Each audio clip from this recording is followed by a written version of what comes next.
Hey, what's going on, guys? It's been a while. I'm sorry I haven't been giving you guys update videos recently.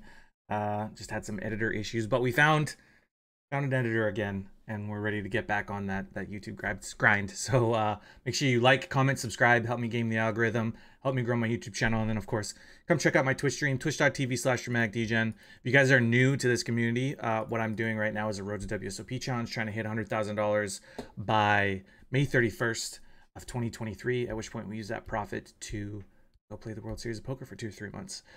So a lot of fun. There's been a lot of progress over the last 3 months since my last video. I think you guys will definitely like what you see, so enjoy the rest of the video.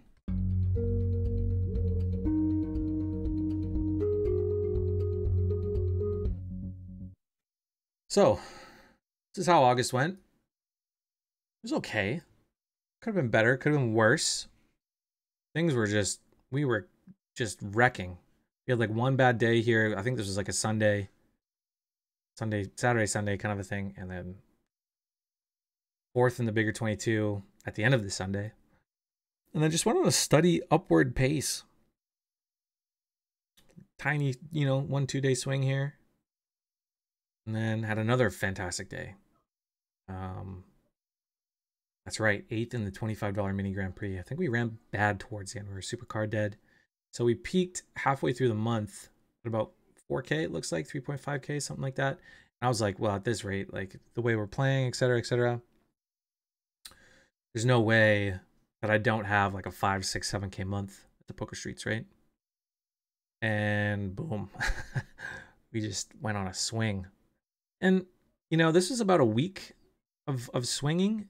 And it didn't really feel like I was playing poorly. I feel like I was running poorly. I wasn't playing higher stakes than I should have.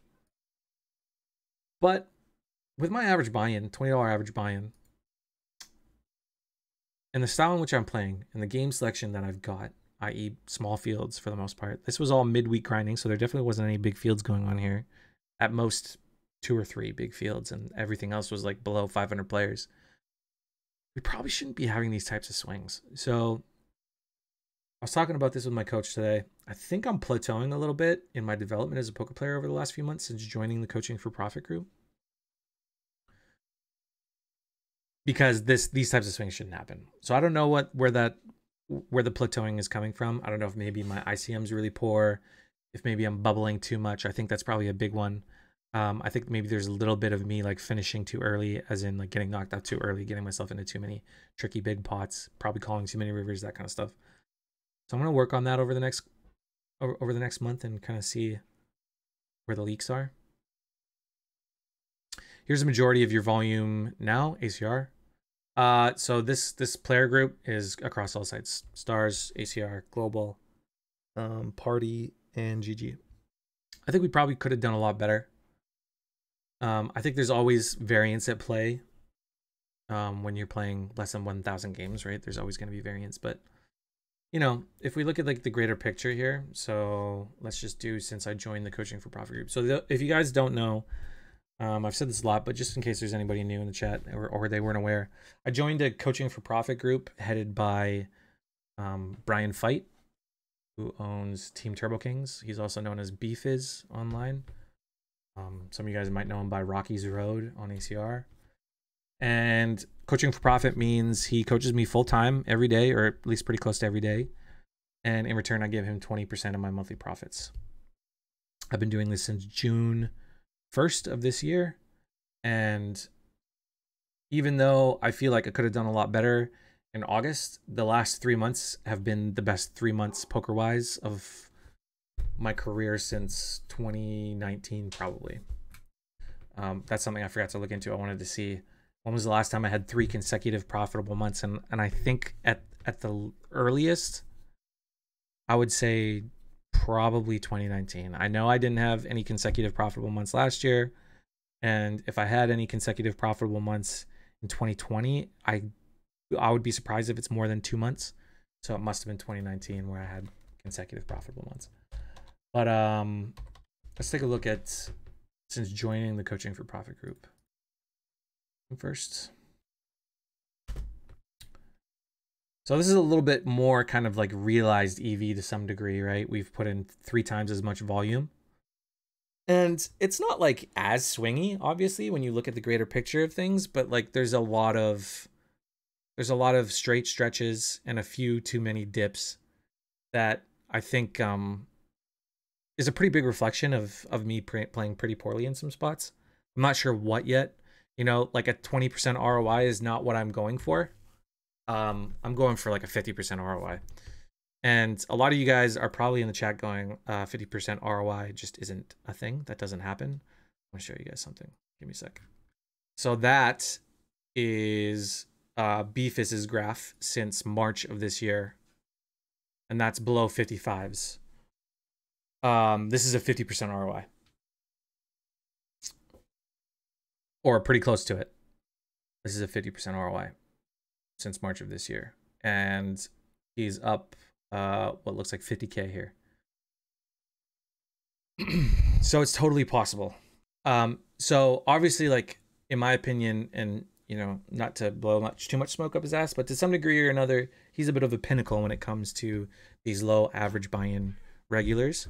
So, you know, I could strive to kind of reach his level and be pretty happy if I fall short of that, you know, like reach for the stars, you'll meet the top of the mountain kind of a thing. So like if I was to have a 50% ROI with a, you know, 25 to 50% smaller average buy-in than him, still probably end up making in this time period like 30, 35K or something. Like I'm gonna be very, very happy. So this graph looks good, and like I'm definitely proud of the progress I've made, because the graph before this for the previous probably like 18 months looked atrocious, looked awful, like embarrassing. Like I am the definition of a bad reg bad. So for me to like make a complete 180 like this and be making this kind of progress, I'm like really, really proud of myself. There's probably a lot of poker players who, if they had put themselves in my shoes, might not have been able to like accomplish what I'm currently in the process of accomplishing, because it was such a hard 180 that I took. I went from playing like one style to playing a completely different style, like completely antithetical to anything that I had been learning from other people over the last several years. So I'm definitely happy with the way things are going, but I'm not satisfied. Well, I guess that doesn't make sense, does it? I'm happy with the I'm giving myself credit for the amount of progress that I'm making, but I'm not satisfied, because I think I can be a lot better. I think instead of a 20% ROI, I could be, or for last month, a 14% ROI. Like I should consistently be a 40, 50, 60% ROI. I don't think there's any reason for me not to, especially with the stakes that I'm playing. $20, $18 average buy-in, whatever. That's like very beatable stakes to be beating at a very, very high rate. Can you tell us about a single adjustment you have made in the 180, just as an example? From a strategical standpoint, probably the biggest 180 I took was like completely raising my VPIP from almost every position. I had set these constraints on myself where I thought being able to play loose meant trying to play as close as I could to GTO ranges pre-flop. And what BFIS has helped me learn is that not fully, but more or less, there aren't any rules as to like what you can open from where. This is a bit of a generalized explanation, but like there's no reason to not have a 50% raise first in on the button. There's no reason not to have a 40% raise first in the cutoff. You know, and so like lifting that veil, I suppose, or lifting that block in my thinking was really, really helpful. But that's all going to be dependent on the game. It's all going to be dependent on game flow. It's going to be dependent on, you know, who's in the big blind, who's on the button, how deep or how early you are in the tournament, stack depths, all that kind of stuff, right? But overall, looseness and aggression is the key to winning at these stakes at the very least. And playing GTO is probably a surefire way of failing. This is what GTO wants us to open on the button, 50 big blinds deep. Let's go.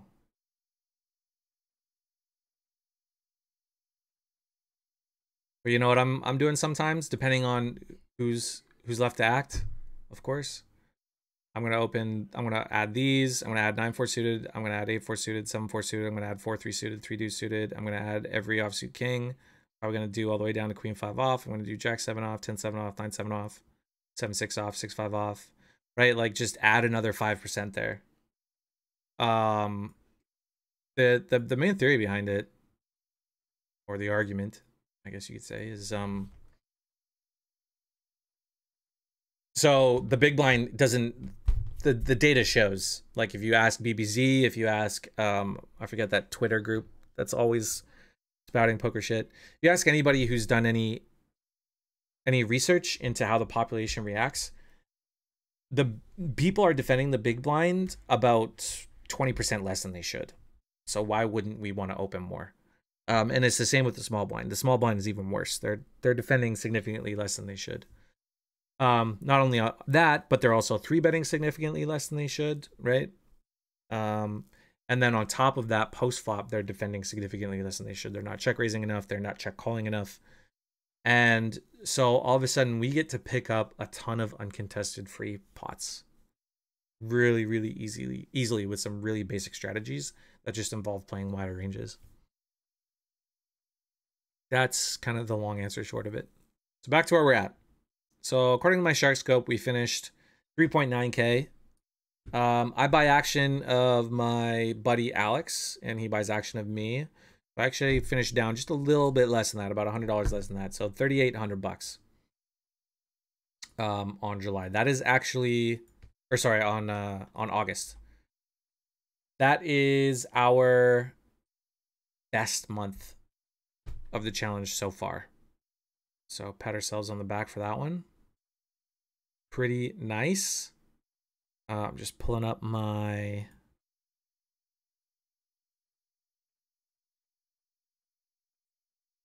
okay, cool. So July we made 3,300. Now July I can't remember how much we made in July. Regardless, for poker, we made 3,894. Fucking yeah, baby. For ACR, I made $3,000 from the ACR Stormers program. So for those of you guys who don't know, the ACR Stormers program is an affiliate program where ACR also pays you based off of your hours watched. So for those of you guys who don't know what hours watched is, that's an hour watched per viewer. So let's say we have 100 viewers right now on stream and they watch for an hour. That's 100 hours of watch time that gets put towards my channel stats. And ACR pays based on a tiered system. So I think the lowest payment is like $50. And then the highest payment, the highest tier is $3,000. And the $3,000 payout goes towards anyone who gets over 10,000 hours of watch time. We hit 10,000 hours this month. So I really appreciate that, guys. Much love to you. For those of you guys who like my stream and want to support my stream, but maybe you don't want to throw money my way, maybe you don't want to sub or anything like that, one of the best ways you can support my stream is to just have my channel on. So that way you count as a viewer. That way it goes towards my watch time, and that will increase my chance of getting the maximum payout from the ACR Stormers program. Another way that I get paid from them is through their affiliate marketing. And so what happens is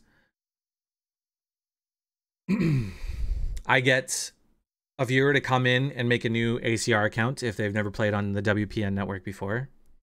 And as long as they're a new user and they're verified through their support system, ACR support system, I send them $25 through a specialized agent transfer, and that's considered a deposit. So I give that player $25 to play with. And if they realize, I think they have to match $25 in rake generated, ACR pays me a bonus of $125. I don't know how that works. I assume there's probably some kind of method to that where if a player generates $25 in rake, they often end up generating significantly more. So ACR gives me 125 bucks. So that $25 I lose giving to that player, I actually make back and then some, and I end up making $100 in profit. So that extra 175 bucks here is from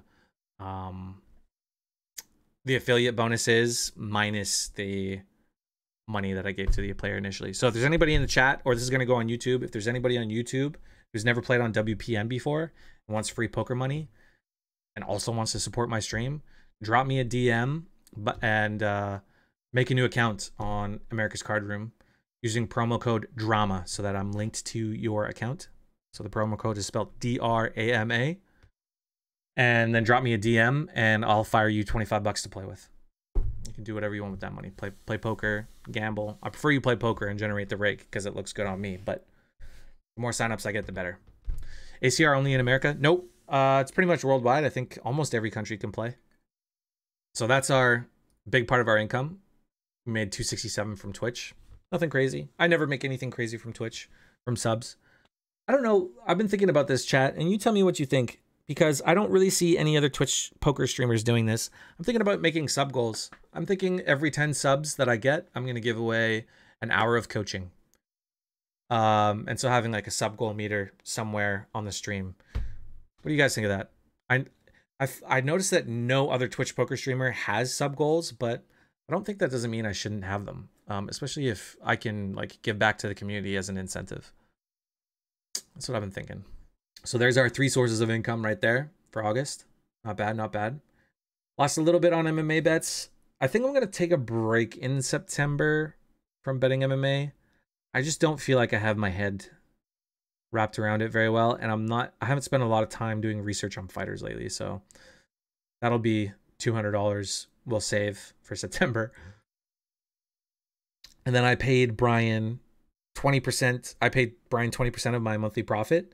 He free rolled me in like $200 worth of tournaments the other day, so I got a little discount on what I owed him.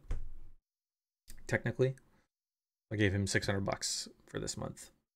It's funny, you know, like I was thinking about this today. I'm like, man, I want to give Brian $2,000. Because you know what that means? If I have to give Brian $2,000, I made 10K from poker alone. You know? That's what I want. I want to give Brian, I want to pay Brian enough money that it hurts to give it to him. Because that means I've crushed poker so well. You know? Like giving him $600 feels like I haven't achieved my fullest potential. So hopefully I can come back at the end of September and say like, oh, it hurt to give Brian that much money. In October, I'll have more time to go back to our MMA study sessions. If you're down for it, absolutely. That sounds good to me. Definitely will do that. Okay. So there's all the gambling / Twitch related pluses and minuses. Came out to a grand total of 6,500 bucks. That's how much we made in August. I think that's pretty damn good. I think we've hit over 6K every month continuously since starting this challenge. So pat on the back, claps in the chat, or dudes in the chat if you're a sub. Okay, so there's the total. I know I keep pausing and I just want to respond to chat and everything. I had about $2,000 in expenses, which is pretty good. I think that's actually the least amount of expenses I've had since the challenge started, which is weird because I felt like I spent a lot of money this month, but it wasn't that bad. Rent was affordable and I didn't go out too much. I ordered significantly less takeout. I did go do a trip to Vancouver that was like $100 more expensive than I wanted it to be. So this actually could have been a little bit less than it really needed to. But still, 2,000 bucks is really, really good. We have to prepare for the fact that wherever I move to, my monthly expenses will increase because I was very lucky with the rent that I'm paying here. This house is owned by my roommate, aka my landlord, aka one of my best friends, and he offered to rent this room out to me for 900 bucks a month with no lease, and no security deposit. So like very, very lucky. I'm not going to be so lucky when I go find new places to rent because the way the market is, you'd be lucky to find a good apartment for 1,500 bucks a month. So, expenses moving forward are going to be closer to 3,000 So be prepared for that. Which means I gotta perform better as a poker player as well. So our total for August after expenses, $4,500. Pretty good. Pretty good for the challenge. It's really, really good. July, our total was 3,300. June, our total was 3,300, almost the exact same. So what is that, like a 40% increase over the last 2 months? Am I doing the math right? Pretty nice, man. Total for the challenge right now is 11,148. Pretty beautiful. Peaking, I think. I think we're peaking. Very nice. I think this is actually the highest this the highest this challenge has ever been, and I think it's the highest the previous challenge ever was. And the previous challenge, we got to 11,000 for like a day and then never got back to it ever again. We never got close to getting back to it. And I think that happened on like the second last month of the challenge, and never recovered. So for this to happen 12 weeks in, I think we're really making the right adjustments to the way we're approaching the game. And I got to be really, really happy about that. I think game selection was one that was a really, really big change that's helped me a lot, realizing just how valuable the unsexy games are, the games that nobody else wants to play. Everyone wants to play the 5550K and the 10900K and the 215 500K. Nobody wants to play the $5 1K and the $11 500 guaranteed and the 22 3K. Nobody wants to play those. There's a lot of value in those, and that's pretty much all I've been playing. And that's the type of results I've been creating. I was playing all those big games, the 55, 20Ks and the 33 50Ks and the 2200Ks all last year. And last year I made $2,000, man. Out of the entire year, I made $2,000. It's not worth it. Okay. Oh yeah, just as an aside, this is like totally irrelevant, but I just wanted to see what it looks like. So I was making about $200, almost $200 a day from poker, about $140 a day from streaming. Just making about $300 a day. I grinded 21 days this month, which was equal to about $40 an hour. It was just kind of nice. I was just like, I wonder what this looks like, so I wrote that down. I just wanted to see what my in the money percentage was. 23%. That's okay. That's okay. At least it's not below 20. I think that's an issue. And my early finishes, I want it to be below 8%. It's at 8.6. It's okay. It's okay. I mean, once again, like, we have to take this with a grain of salt because it's not like we're looking at 5,000 games here. We're looking at 800. But I do know that I think I get myself into too many tricky spots with big stacks early. And we should not be doing that at all. We should be maximizing our value, but in probably different ways. So not playing for necessarily big stacks, but playing for a lot of small ones that people overpay because they've got such big stacks, I think is probably one of my bigger issues when we're early. And in the money percentage, I remember last year last month I was like, I want to try and see if I can get as close as I can to 30% in the money. And we didn't even get close to that at all. So once again, it could be variance, but I would imagine I'm probably still not making the right adjustments leading up to money bubbles. I would assume less of it comes from making incorrect shoves and calls, because I know I've tightened up on those a lot. I'm probably making incorrect like defends, incorrect opens, incorrect C bets, incorrect check calls, that kind of stuff. So probably defending the big blind too much, probably still opening too much from every position, probably C betting when I should check, probably value betting when I should check, playing 2 street hands when they should be 1 street hands, probably check raising when I should check call, or probably check calling when I should check fold. Doing things that are really good in a chip EV sense when we're like mid stages or early stages in the game, but really bad in an ICM EV sense, where, technically, the money bubble is like the most important ICM spot technically in the tournament, right? Because it's the only time in the tournament where you go from a 0% ROI to 100% ROI. And so like our play needs to reflect that. And I think I'm very much messing that up. I need to Need to work on that. So I was a little disappointed to see 22%. That's definitely my fault though. That's something that we're gonna work on a lot for September. All right. So this is my just a like quick cursory glance at how things went in August. It says 57,000 hands. It's probably more like 70,000 because I played. God, how many games did I play on Global? Let's take a look.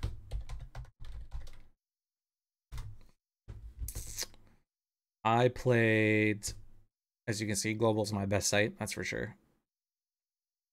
300 games at a 50% ROI. Pretty sick. If I just played on Global, man, I wouldn't have had any losses. Look at this. Lost 1,000 on ACR, 400 on Stars, 400 on GG. Should have just stuck to Party and Global. We would have made ourselves almost $6,000. God damn it. But anyway, the point was a huge chunk of my volume is on Global right now, and you can't get hand histories there. So it's probably closer to 70,000 hands, I would assume. Maybe even more. I just want to take a real quick look at some basic things. So our raise first in on the button is about 47%. Is it better if you guys look at it this way? For now, anyway. 47%. Cutoff, 37%. MP, 27%. 20% from EP. So pretty decent. I think it's pretty decent. This should definitely be a lot higher. We got to take these all with a grain of salt, right? Because like 57,000 hands is like almost nothing. So, but it's just something to look at. There's one more I wanted to look at. I wanted to look at check raise percentage, 3-bet percentage. All right, so my 3-bet percentage as a whole is 9% across the board. And we're not 3-betting from the button enough at all. Like at all. Don't really care if my 3-bet's low from EP. I'm definitely like intentionally flatting a lot more from EP. Because everyone's just way too tight in general from EP. So I don't see the point in 3-betting too much from EP. But yeah, this is like abysmal. This is really bad. 3-bet steal from the blinds, I think needs to be probably a lot higher than this. I think if I remember correctly, from my BBZ coaching days, they need to be closer to 20 from the big blind and 16 from the smaller. I can't remember. R5 from stack depth. Yeah, I'm not gonna filter it out right now though, because like it just takes too long. Like I said, I just want to do like a really quick cursory glance, and I'll go into more specifics on my own time later. Just something to kind of bear in mind in general, I think. R515 does not equal R550. Yeah, that's true. Yeah, of course. And what's like I said, like let's not just, we'll take this all with a huge grain of salt, right? Flopsy bet is 43% in total. Oh, that can't be. Oh, here we go. Right here. 68% in total, which is probably right around what we want it to be. Really high on the button, which is probably where we want it to be. Probably doesn't need to be this high when we're in EP. It's probably okay, actually. When we get to like over-represent tight ranges while playing a loose range in general, it probably actually works in our favor pretty well. What's our C-bet flop success? It's pretty decent. It's pretty good. It's our second highest. So yeah, probably just got to keep doing what we're doing. Okay, and what was the next one? Oh yeah, I want to see what my check raise flop was. I'm sure there's other stats we can look at. I just want to have like a really quick glance at other. So check raise flop, you guys can't see what the total is, but it's 17%, which is pretty good. It's really good, actually. It's really good. It was 20% the previous month, but I realized it's because I was like over check raising value hands that acted better as check calls instead. So making that adjustment to end up getting a little bit lower, I think is really, really good. Whether what position is from, I'm not too concerned about. Check raising not much in the cutoff, which I'm not sure if that's a good or bad thing, but I want to make sure our check raise is high in the big blind right here. I think it should be highest in the big blind, so We could do a little bit more check raising in the blinds. Okay. What was the next thing I wanted to look at? What's your RFI in the small blind? 34. Which sounds to me like that's probably too low. I'm not sure what the right raise first in is in the small blind. Do you know, Patrick?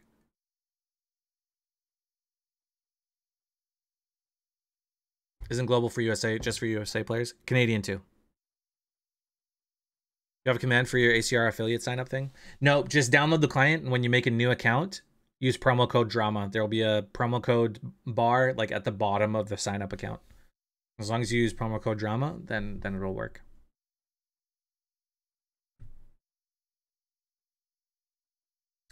RFI in the small blind should be 40. My RFI BB at the moment is dumb high. It probably should be though, right? Because people are really poor at defending in the big blind.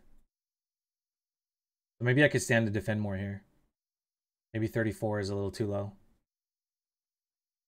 I'm actually... I would love to know what my blind versus blind... Do I have a blind versus blind stat somewhere around here? My limp percentage in the small blind is 50%. Okay, good. So my limp percentage in the small blind is 50, and my RFI is 34. That means I'm playing the small blind 84% of the time. Okay, cool. Sweet. I want to make sure I'm overplaying the small blind, because once again, people play poorly blind versus blind in the big blind, so I think that's really, really good. Limp raise is stupid low, though. Holy fuck. Limp fold, as a result, is definitely too... Oh, shit, sorry. Let me...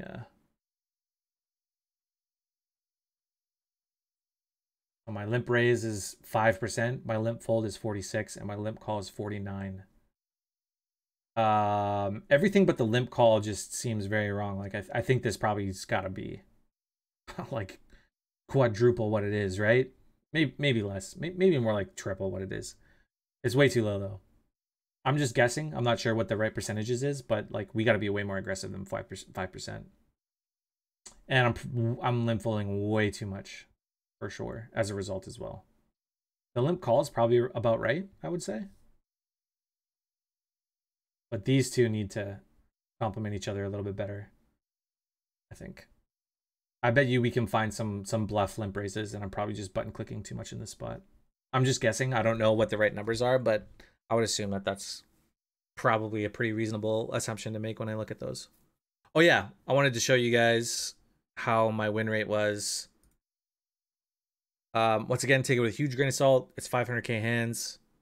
Or sorry, it's 50k hands. It's not a very big sample. But our EV BB 100 is almost 10. So it's really good. It's really, really good.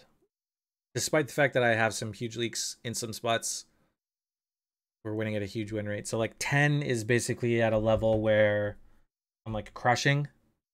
5 is where you're like doing well. Anything lower than that, you need to kind of consider, you know, there's some issues in your game. And obviously the closer you are to 0, the worse of a player you are. If you're below 0, then you're a fish. I don't know how fast this will go, but let's look at what the numbers are since we started coaching for profit. 10 is moving up in stakes territory. Nah, I don't want to. I truly don't. I don't. I want to be like just a low stakes crusher making 6 figures a year. That's what I want. And then take some shots at high stakes when like the moment arises, you know, when there's a really good W Coupe game or a really sick Sunday major, that kind of a thing. But like, I'm kind of cool with being like a 12 BB 100 winner at a $20 ABI making 10k a month. Like, I'm very cool with that idea. So we got 185k hands since the beginning of June. So that's a much better indicator of how we're doing. We're winning at 7 BB 100, EVBB 100. Pretty nice. I'm just really excited to see in another 200k hands if this number can increase, if we can get that up to 10. Because then I'll be making really good money. Also, something to note too, we once again, even at this volume, we take it with a grain of salt because the strategies change a lot when we get deeper. We become a lot nittier. We become significantly less aggressive. So that turns into a reflection of my EV of my BB100. So like maybe, you know, if we filtered this out to, you know, more than 75 left, let's say, it might be 10. I'm gonna play cash, so no idea about these things, but how many MTTs a month do you have to play to make 6 figures a year playing a $20 average buy-in? Let's take a look. We can look at a fun little thing called the Prime Dope Tournament Variance Calculator. Is it possible to be running at a 5 BB100 with small sample and be down money? Yes. So this is what I want to achieve, okay? And a lot of you guys are gonna say it's not achievable, but I will refer you once again to this beautiful fucking graph right here. This is B-Fizz playing 3,500 games since March at I think a $30 average buy-in, and he made 55K at a 50% ROI. I think, if I'm doing the math right off the top of my head. So it is possible. Where's my Prime Dope? Prime Dope. It's like 70 MTTs a day with no breaks all year. That seems too much. Yes, exactly, which is why you don't want to strive to achieve a 20% ROI. So I'm playing. Actually, let's take a look. How many, what was the average field size this month? I hope it was less than 500.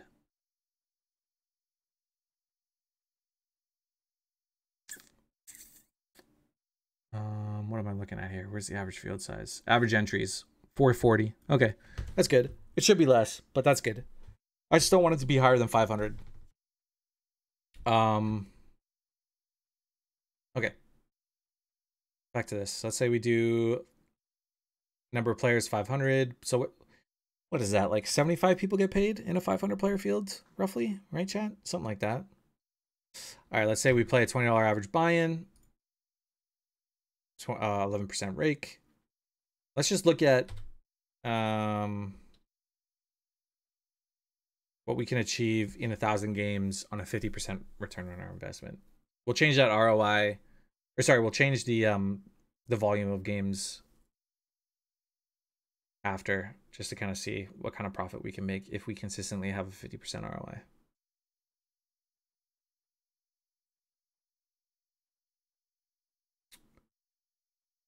So assuming you're basically running above expectation, we can make upwards of like 35 Gs and at worst lose 5K, which would be pretty awful. But this is like,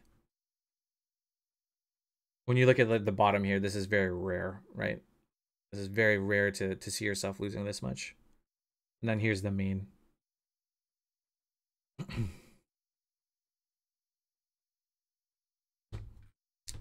Let's just I'm probably going to be playing 10,000 games this year. Say we just play 10,000 games. 50% ROI with my current average buy-in. 500 player sample. I'll just kind of give you like an idea of what's possible. Assuming, once again, that you're consistent, your game selection is good, you're playing well, your mental's good, you don't take a ton of time off. Right, there's a lot of assumptions here, right? You're constantly studying, you're working on your game, you're not getting complacent in the way in which you grow.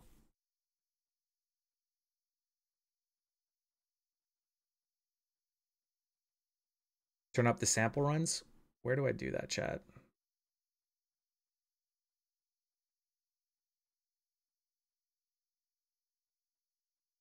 Is it the sample size here?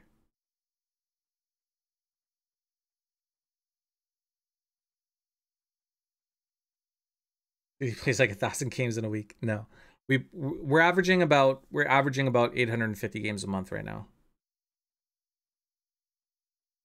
Now, once again, this graph looks so good because it assumes that you're crushing the game. You're beating it at a 50% ROI. There's very few people, even at a $20 average buy-in, who are beating the game at a 50% ROI. Very, very few. So like right now, the last 2 months, I think I've had a 20% ROI.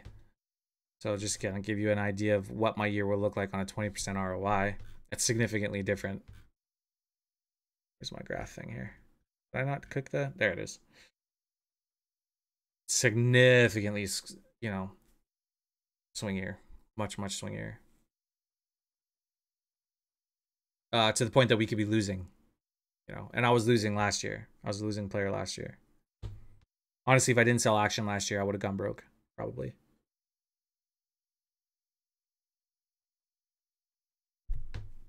And if I didn't have a sponsor.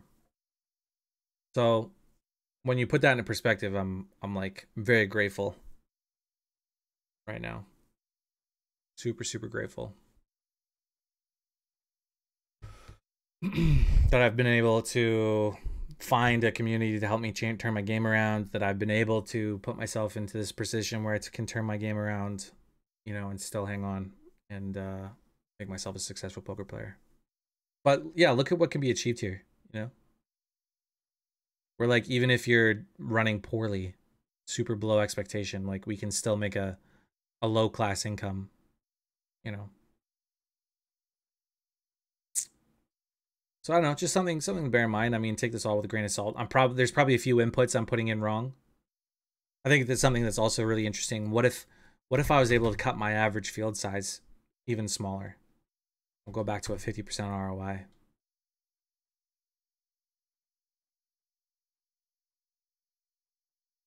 Look at that. Look how clean that looks. Just get that field size lower. Like, try not to give into temptation and play like all the big fields.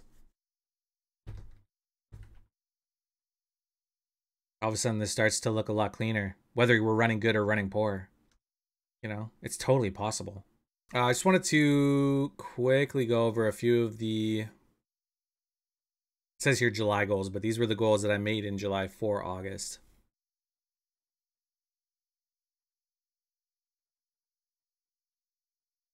Okay, so just a quick cursory kind of thing is like, we're doing well.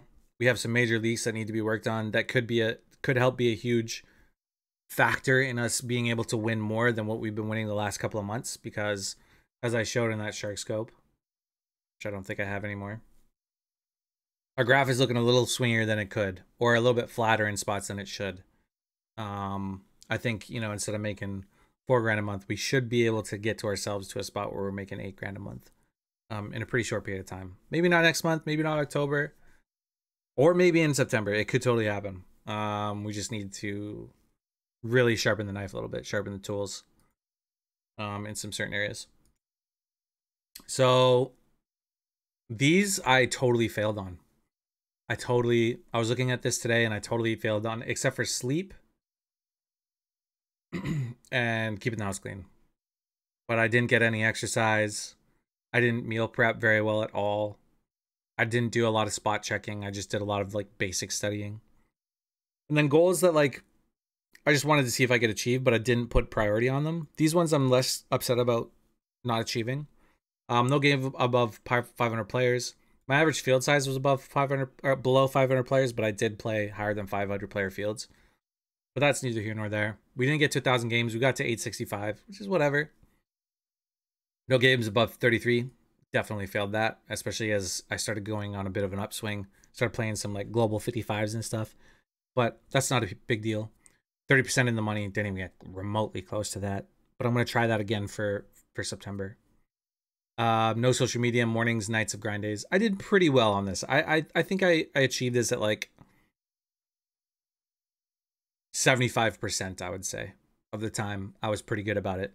Especially in the morning. I'd be like, if I want to go on my phone, I have to do the bare minimum. And my bare minimum was I had to wake up, make my bed, and splash cold water on my face. And I had to look at my phone in the sunlight. So I had to go like out in the backyard with my coffee and look at my phone.